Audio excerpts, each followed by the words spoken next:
2,93,000 ಜನ ಇದ್ದಾರೆ. 5 ರಾಜ್ಯಗಳಲ್ಲಿ OPS ಜಾರಿಗೆ ತಂದುಬಿಟ್ಟಿದ್ದಾರೆ. ನಮ್ಮ ರಾಜ್ಯದಲ್ಲಿ ಸಿದ್ದರಾಮಯ್ಯ ಮುಖ್ಯಮಂತ್ರಿಗಳಿದ್ದಾಗ 5 ಜನ ಅಧಿಕಾರಿಗಳ ಸಮಿತಿಯನ್ನು ರಚನೆ ಮಾಡಿದ್ರು.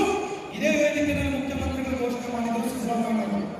ಆ ಸಮಿತಿ ಈಗಾಗಲೇ ವರದಿಯನ್ನು ಸಿದ್ಧಪಡಿಸಿದೆ. ಆ ವರದಿಯನ್ನು ತಾವು ಸ್ವೀಕಾರವನ್ನು ಮಾಡಿ ಅದನ್ನು ಅಂಗೀಕರಿಸುವ ಹಂತಕ್ಕೆ ಬಂದಿದೆ. ಆ ತೀರ್ಮಾನದ ಪ್ರಕಟಣೆಯನ್ನ ಮಾನ್ಯ ಮುಖ್ಯಮಂತ್ರಿಗಳು ಉಪಮುಖ್ಯಮಂತ್ರಿಗಳು ಮಾಡಿದ್ರೆ ಈ ರಾಜ್ಯದ 6 ಲಕ್ಷ ನೌಕರರು ಕೂಡ ತಮ್ಮ ಫೋಟೋವನ್ನು ಮಾಡಲಾಗುತ್ತಾರೆ. ಯಾಕೆ ಮಾತನ್ನು ಹೇಳ್ತೇನೆ ಅಂದ್ರೆ, ಬಹುಶಃ ಗೋವಿಂದೇಗೌಡರು ಶಿಕ್ಷಣ ಸಚಿವರಿದ್ದರು.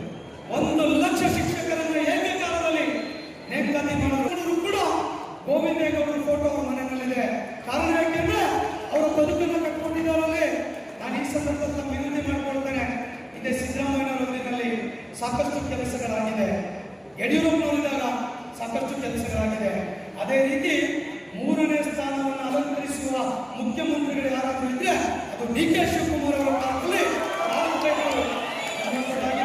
ಆ NPS OPS ಆಗುವಂತ 7-8 ಲಕ್ಷದ ಭವಿಷ್ಯದ ಕುಟುಂಬದ ಜೊತೆ ತಾವಿರಬೇಕು ಅನ್ನುವಂಥ ಒಂದು ಪ್ರಾರ್ಥನೆ ಮಾಡ್ತಾ ಈ ವಿಚಾರದಲ್ಲಿ ನೀವು ತೆಗೆದುಕೊಳ್ಳುವಂತ ಒಳ್ಳೆ ತೀರ್ಮಾನದ ಜೊತೆ ನಾವಿದ್ದೇವೆ. ನಾಡಿನ ಮೂಲೆಯಿಂದ ಬಹಳಷ್ಟು ಜನ ನಿರೀಕ್ಷೆ ಮಾಡಿದ್ದೇವೆ. ಮುಂದಿನ ದಿನಗಳಲ್ಲಿ ಇದು ತೀರ್ಮಾನ ತೆಗೆದುಕೊಂಡ ಕೆಲವೇ ದಿನಗಳಲ್ಲಿ ಇಡೀ ರಾಜ್ಯದ 5 ಲಕ್ಷ ನೌಕರರನ್ನ ಒಂದೇ ಕಡೆ ಸೇರಿಸಿ ನಿಮ್ಮನ್ನ ಕರೆದು ದೊಡ್ಡ ಸನ್ಮಾನವನ್ನು ಕೂಡ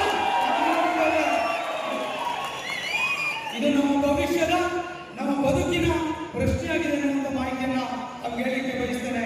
ಮೊನ್ನೆ ರಿಟೈರ್ಡ್ ಆದರು 1,500 ರೂಪಾಯಿ. ನಾವು ನಿವೃತ್ತ ನೌಕರನಾಗಿ ಕೂಲಿ ಕೆಲಸ ಮಾಡುವಂತ ಹಂತಕ್ಕೆ ವ್ಯವಸ್ಥೆ ಹೋಗಿದೆ. 7 ರಾಜ್ಯಗಳಲ್ಲಿ